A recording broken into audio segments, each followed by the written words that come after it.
Изначально у меня всегда была цель участвовать в развитии Абхазии.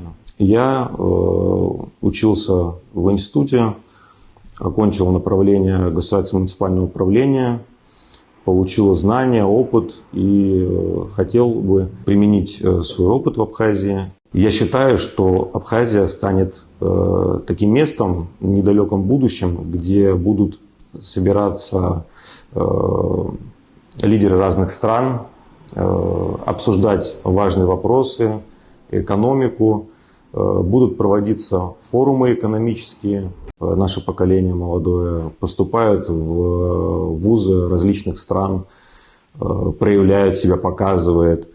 Даже не обязательно в обучении. У нас очень много способных есть артистов, певцов, спортсменов.